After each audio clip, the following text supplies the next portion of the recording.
Hey, Boker Tov. Today's Daf Yomi is Sotah Daf Chafei. The Gemara is going to start on the top of Chafei Amid Aleph on top of 25. Hey, the Gemara has a question. Who? Iveres Adas, a woman who violates the religion. What is she doing? Rashi says this refers to Adas Yehudis. This refers to the categories that are listed in Mesechas Ksubas that are called Das Yehudis, the way a Jewish woman is supposed to act. Sheina Tzenua, she's not modest. Yotza Varosha Pro, she goes out with her head promiscuously uncovered, V'tava Bashuk, and she works in the marketplace. She weaves in a manner which uncovers parts of her bodies. Umedaberes and Kol Adam, and she speaks flirtatiously with people. Because we have a principle, the Amar B'ksuvas Parakamadi or the Yotze Shelo B'ksuva. In such a case, a woman leaves the marriage without a ksuba. So the Gemara is asking the question now, in this case, somebody who violates the faith, does she require asra, lafsida ksuvasa? Somebody who is violating the religion, does she require warning before the husband divorces her and when she loses her ksuba? Or does she not require asra? Mi'amrina, do we say, or does she not require warning? Do we say, kivando veras adasi oba asra? Do we say, listen, she's acting wrong, she's in violation of the basic responsibilities of the way a woman is supposed to act in a marriage, so therefore he doesn't need to warn her first, and so therefore he divorces her and she doesn't get her ksuba. Or maybe we say that actually she needs to be warned first. The hadraba, because she could change the way she acts, and then she'll be able to return to and be with him. So the Gemara says, let's try and bring a proof from our Mishnah. The Gemara is going to attempt 3 proofs from our Mishnah before making a conclusion from our Mishnah. First attempt is Arusa, says in our Mishnah, Arusa Mishomeres Yavam Shotos Notos Ksuva. It says in Arusha and the Shomeres Yavam, we said in our Mishnah that Arusa, betrothed woman, and the Shomeres Yavam, the betrothed woman and the Shomeres Yavam, they don't drink the bitter waters and they don't take the ksuva. So doesn't that prove Mishtu to Shacha? They don't drink the bitter waters. But still, he has to warn her, or else we won't have the situation where it comes to the drinking. So why is he warning her? Why is he warning her? Isn't he warning her to basically be able to take away her ksuba? So we see in order to be able to take away her ksuba, you're required to warn her first. So isn't this an answer to the question? Abai says no.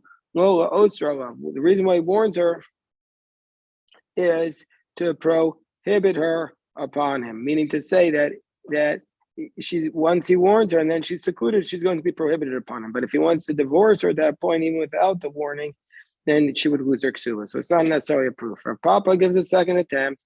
Shkosa kishin nesua. Rav Papa says that no, there's a different reason why he would warn her. Why? To give her the bitter waters to drink when she's fully married. Because even if she can't drink while she's in arusa, while she's betrothed, she's eventually going to become fully married. They're going to go to the next stage. And then if she's secluded, she would then drink the bitter water. So that's what our Papa says. Kedetanya, ein mekanin, like we learned in the Brisa, ein mekanin arusa ashkosa kashihi arusa. We don't warn the betrothed woman to give her the bitter waters to drink while she's still engaged. But we do warn her to give her to drink while she is, and she will drink while she's fully married. Amarava Tashma, so Rava says, let's try to bring another proof. Amana Kohen Gadol, Grusha V'Chalutza Kohen Hedjut. So Rava's proof also comes from our Mishnah. It says in our Mishnah that a widow who's married to a Kohen Gadol or a divorcee who's married to the Kohen Hedjut, or Mamzeres V'Nesino Israel, or Mamzeres who's married to a regular Israelite, or Bas Israel who's married to a Mamzer V'Nesin. Well, it shows us notos ksuva. They don't drink the bitter waters and they don't take the ksuva. So the Gemara says, Mishtu lo shacha. They don't drink the bitter waters, akinu and mekanilu, but they do get warned. But the question becomes, why are we warning them? If we're warning them to make them prohibited to the husband, like we gave the answer to the point that the Gemara gave above, to the Gemara's first attempt, if you say that's why we're warning her to prohibit him, that can't be the reason in this case. In all these cases are cases of prohibited, they're not allowed to be married. Like the Grusha to the Kohen or the Amana to the Kohen Gadol, they are not allowed to be married. So what's the reason why we divorce her? Rav Sidon Ksubas, and it must be that the only reason why we are giving this marriage, the only reason is Lav Sidon Ksubas, and to take away their Ksuba. So that's the whole reason. So it must be that in order to take away the Ksuba, you need to warn them first. So is that the answer to the question? Where it says, no, I'm Rav Yehuda Midiskarta. No, the only reason why we're warning her is Osra with Boal Kabal. We're going to say, because as a result of this, she'll be prohibited not only to her husband, but even to the adulterer. That's the concept. That she'll be prohibited to her husband and to the adulterer. Rabbi. Because yeah. But how was there even a kasuba or whatever if there was an improper marriage or whatever? How is it even valid or whatever? So the point is that there are certain marriages. We had this discussion in Ksubas. There are certain marriages that if they're prohibited and the marriage does not take effect, but there are other marriages, even though they're prohibited, if they went ahead in violation of the law and did make a marriage, then the marriage is going to be valid. So that's this case. These are the cases where the marriage is valid, even though it's prohibited. Okay. So, and then they do a ksuba. So, okay, we go on. So the Gemara says, so Amar Rav Chanina Misur. So Rav Chanina Misur is going to try to give an answer, and his answer is going to be conclusive. Tashma ve'elu based in. So we go from the last case of the Mishnah. The Mishnah says these are the cases based in Lakana. These are the cases where the court itself has to warn the woman because the husband is not warning. Who are the cases where the court itself has to warn the woman? Me, shenischaresh Bala, if the husband is not of sound mind, or Nishtato became insane, or Shayachavish Beis Asur, and he's away in prison. So all these cases, the court has to warn her. They're not. The court is. Why does the court warn her? Not to give her the bitter waters to drink, but rather to make her disqualified from her ksuba. So we see from here that the court is that she's being warned in order to lose her ksuba. So Shema Mina, we learn from here that in order to warn her, in order to take away her ksuba, you need to first warn her. Shema Mina. That answers the question. So where it says Vikul, my time so why didn't everybody just skip that? Why did the first three approaches from our mission not cite this last proof from our mission? It seems very strong. Where it says no, maybe that last case is different. Maybe that we say that case she needs hesra, that case she needs warning, because the husband there is a non-factor completely, so therefore she needs warning. So you might have said in that case only she needs the warning, and because if it weren't as Rashi says, if the court had not warned her, we wouldn't have penalized her. Since there's no fear of the husband on her, ain't tema b'davar. It's not a shock if she violates the faith, and it's not this great excessive preachus. But somebody whose husband is with her and he's not afraid from him, and she violates the faith, that is a great preachus. And so we might have said in that case she doesn't require warning. Did you have a question, Rabbi Baruch Yosef? Didn't we say in Kasubos that if a husband maybe becomes like a deaf mute or whatever, that the wife could divorce anyways or whatever? Could, if the husband can't, didn't we say something like that or whatever? If the husband becomes something like a deaf mute or whatever, that the wife can just get divorced or whatever and get the kasuba? If the husband, the opposite, if the husband is not of sound mind, he can't give a ksuba. If the husband is not of sound mind, he's not able to give a ksuba. And if the woman is not of sound mind, in that case, if the husband is not of sound mind, he can't give a ksuba, and the wife also can't give a ksuba. Can accept the. Excuse me. If the husband is not of sound mind, he can't give a get, and the wife can't accept a get. They're not of sound mind. They have to be of sound mind. Okay. Gemara asked the question. Let's say a woman is in violation of the Das Yehudis. She's not acting properly. She's acting promiscuously. Nevertheless, the husband wants to maintain his marriage with her. Mekaima or ain't a mekaima? Is he allowed to maintain the marriage? Do we say that the Torah says it depends upon the husband? Do we see this person doesn't care? And this person doesn't care. This husband doesn't mind. The whole thing is whether or not the husband minds. In this case, the husband doesn't mind. So therefore, he's allowed to remain married to her. Or do we say, Dilma, keep in the cup? Or do we say, no, since in general people care, therefore he has to divorce her. Keeping the cup cover. In general, people care. Mara says, let's try and answer this question. Tashma ve'elu shebezim mekanalan. These are the people who the court warns. Mishin ischarish bawash and ishtasta sheyachavish beis asurim. There's cases where the husband is not of sound mind or he's not able to divorce her. V'yamra. So we're saying v'yamra suratza balakaima mekaime avdi mekaime avdi bezim midi de demalo nichoy. So if you say if he wants to remain married to her, he's allowed to. How could the court do something and automatically how could the court do something and warn her when maybe he wouldn't do that? So the Gemara says, no, stomach the milsa, even though veris aldasi, meinach nichoy. So no, since this is the baseline is that if she's in violation of the proper way to act, that most husbands would indeed warn her. That's what we would do in this case too. Gemara asks the question, Ibayalahu, Baal Shamachal Kinuyav, Kiniyov Machal, Eno Machal. So let's say the Gemara's question now is, let's say the husband, after he warned her, now he wants to waive his rights to waive the consequences of that. He's being Michael, he's forgiving the warning. Can he do that? Baal Shamachal Kinuyav, Kiniyov Machal, Eno Machal. Is he able to do it? Mi Amrina Bekino de Baal Torah Rahmana, do we say that the Torah says it depends totally on the husband's warnings, and therefore now the husband has the right to waive it. O Delma, or perhaps we say Kimin the Kanila Meikara Lo Matzi Machale. Or do we say once he's warned her, that's it, he's done? Do we say once he's warned her, he can't change it?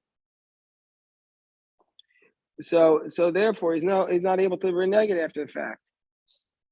Tashma, the Gemara says, let's try and bring a proof. These are the people who the court warns. Mishin ischarish bawa. Somebody, these are the people who the court warns. Somebody whose husband became insane. He's not there. And if you want to say that he has the ability to waive his kinoi, and then how could we do that? Avdina midi de asi baal machale. Could we do something that in fact a husband might not want to do it? So how could the court step in place with the husband when he might not want to do that?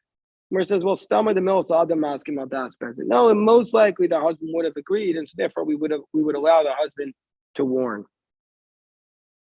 So the Gemara says, Dashma. Again, we're trying to prove this case. When he takes her to the court, when he takes her to Jerusalem, we give 2 Torah scholars to walk with them, Shema Yavo Bederach, because maybe he would be with her on the road, and then he's not able to give her the bitter waters anymore. And if you want to say the husband has the right to waive his kinoi, his warning, let him waive his rights and be with her. So the Gemara says, well, that's exactly the answer. That's why we send him along with Torah scholars, the Gemiri, because they know the halacha. If they see that he's going to be intimate with her, Amrile, they say to him, they say to him, yeah, well, if you're going to do this, first you recognize the fact that you're waiving your rights. Gemara still hasn't answered it. Tashma, again, we're trying to prove this from a statement of Rabbi Yoshaya, the Amar Rabbi Yoshaya,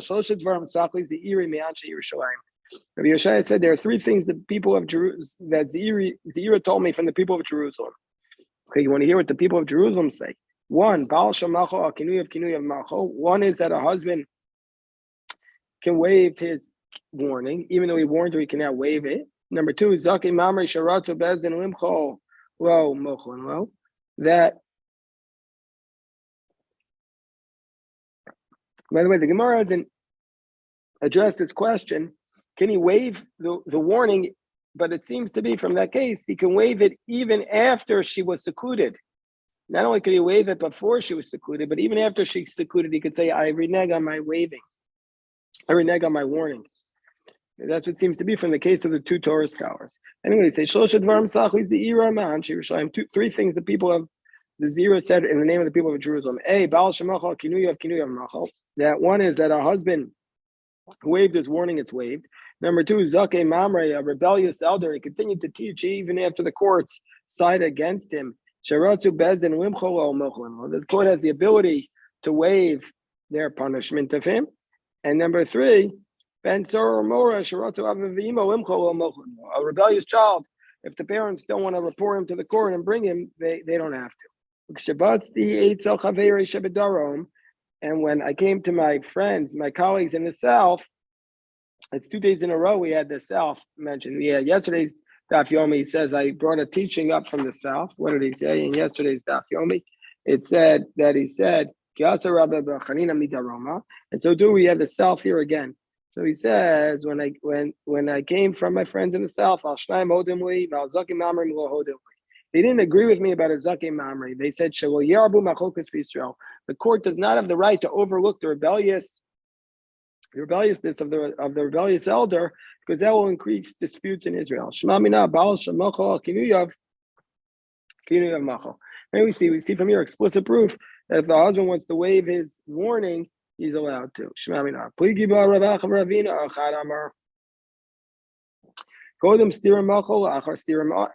this now Gemara is now addressing the question that I just raised.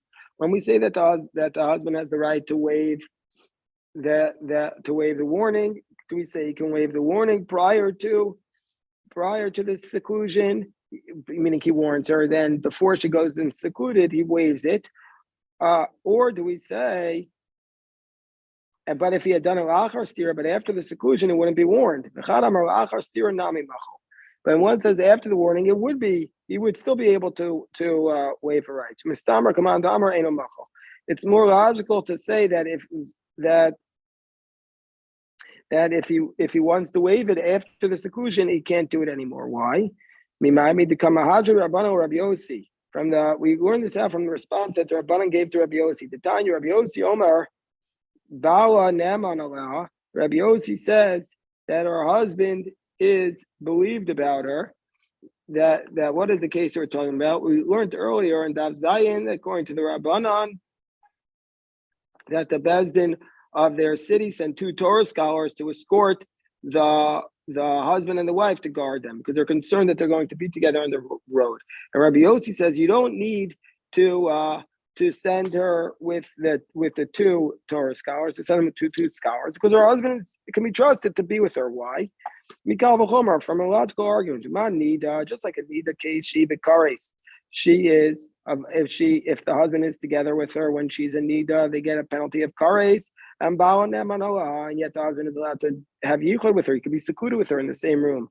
Sotah, if the husband's with his wife when she's considered to be a sotah, she beloved. That's just a regular prohibition. We'll call shekain for sure. We would believe them to say it's a case of yichud and they could be together. Amru is not that it's not yichud and they be together. And so that was Rabbi Yossi said to the Rabbanan. And the Rabbanan responded, Amru lo. If you're going to say this by the case of a nida, because she's going to eventually be permitted. Tomar b'sotah, are you going to say this by a sotah? She'ein laheter means say even though the nida is kares, he's still not going to have the same desire to be with her, because eventually she'll be permitted to him. But the sotah woman never going to be permitted. So therefore, his desires will be so great. And if you say, well, yeah, the husband could just waive her rights, even though she was secluded, he could just waive her. He could just waive the warning. Well, then there would be a case where it's permitted. He could just waive her warning. And so therefore, if he wants to, he could waive her warning and then he could be with her. So we see from here, after the warning, he cannot be secluded with her. We see that from here, that after the warning, he can't waive her rights. He can't waive the warning that he gave to her. Yeah, the question about Baruch Yosef. One more time. But in the case of the sotah, this is a warning from the husband. That's what makes her a sotah, right? And so,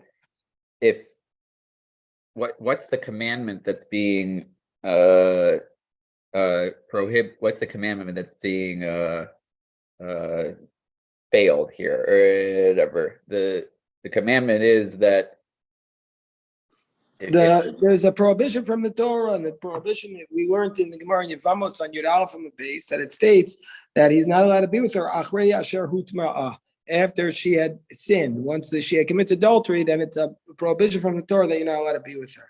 And the Gemara says that, and the Gemara in Yevamos says the words Achrei Asher Hutma'ah is coming to include also a Sotah. So that's how the Gemara in Yevamos says it's a lav. Once she's waiting to have the bitter waters, it's a prohibition from the Torah for him to drink, for her and him to be together.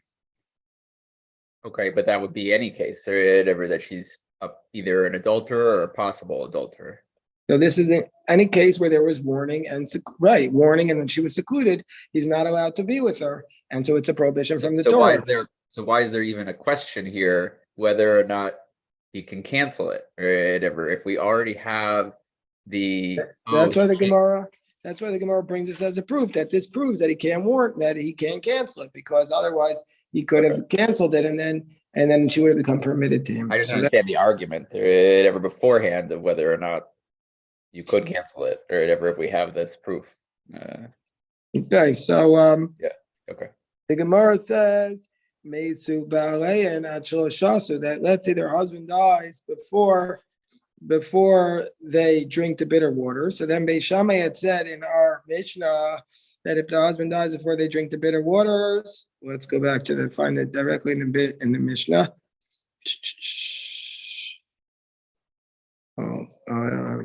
So we say in our Mishnah that so the Gemara says that let's say their husbands die before they drink the bitter waters. Beis Shammai say they take the ksuva, but they don't drink the bitter waters. Beis Hillel says no, they could either drink the bitter waters or they don't get their ksuva. So the Gemara says, but my kamiflagi, what's the dispute between Beis Shammai and Beis Hillel? Beis Shammai savrei.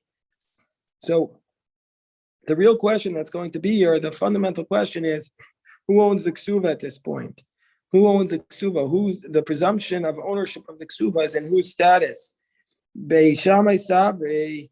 Since she has the contract and she's going to be able to collect the contract, it's as though it's collected, and so therefore it's in her possession. So if her husband dies, she gets it because it's like it's in her possession. It's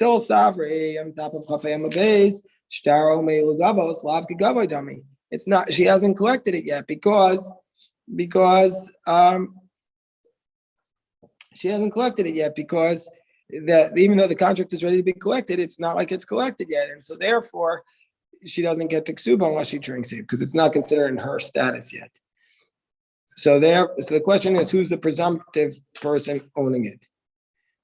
So okay, next case, muberes chaver, that if he's married to that, if her husband dies and she's pregnant and she marries somebody else, or if she's an islandess or a zakena who's not able to give birth, and then he warns her and she's secluded, then she doesn't get the ksuba and she doesn't drink. Whereas Rabbi Elazar says he can marry another woman and have children from the other woman, and therefore he could stay with this woman. Amar Rav Nachman bar Avu,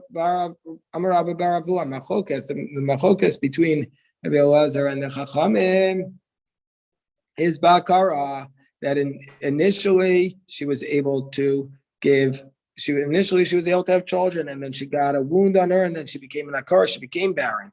Uzikena, or else she became old, and as a result of this, she can't give birth. Meaning to say, that really they were allowed to get married, but the question became whether or not he's the Chachamim Rabbi Elazar are arguing if he's allowed to remain with her. The Chachamim say it's prohibited for him to remain with her because he's commanded to be fruitful and multiply, and he has no other children, and he has no other wife to give him children, and so therefore she doesn't drink the bitter waters. Whereas Rabbi Elazar is saying that he can remain with her, and so therefore he could just marry another wife. Of an islandess, but a woman who was never able to have children, and so therefore he was not allowed to marry her in the first place. Divrei Hakol, both according to Rabbi Elazar and Chachamim, he's not allowed to. She doesn't drink the water, and she doesn't get her ksuva. Shenemar, and this is based upon the fact that the verse says, "V'niktav in Israel zera," that she will, that after she drinks the bitter waters, she will have children. Means to say, who drinks the waters? Misha Darkal Azriya, only a woman who was capable of having children in the first place. This one was never capable, so therefore she wouldn't drink the bitter waters. So meaning to say, even Rabbi Elazar would say that an islandess would never drink the bitter waters. So basically what Nachman is saying in the name of Rabbi Bar Refuah is saying that even Rabbi Lazar doesn't argue in the case of an islandess. Mara says, is this really the case? We went to the price. So so somebody warns his betrothed or his shomeres yavam.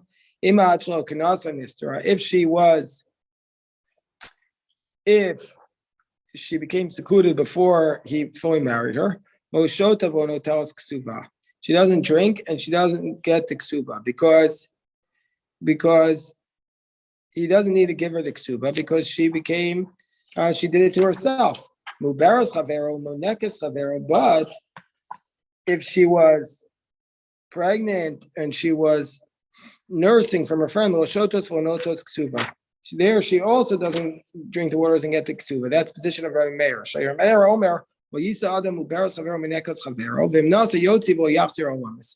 Meir says she doesn't get the ksuba because if he married her, he'd have to divorce her forever. Whereas the Chachamim say Yotzi Ukshiagias Mano Lichnos Yeknos. So actually, this is an extended price. So we're going to have to, we'll do this price, God willing, tonight. Stuff, we'll pick it up. But this is an extended price. So we'll stop here for today.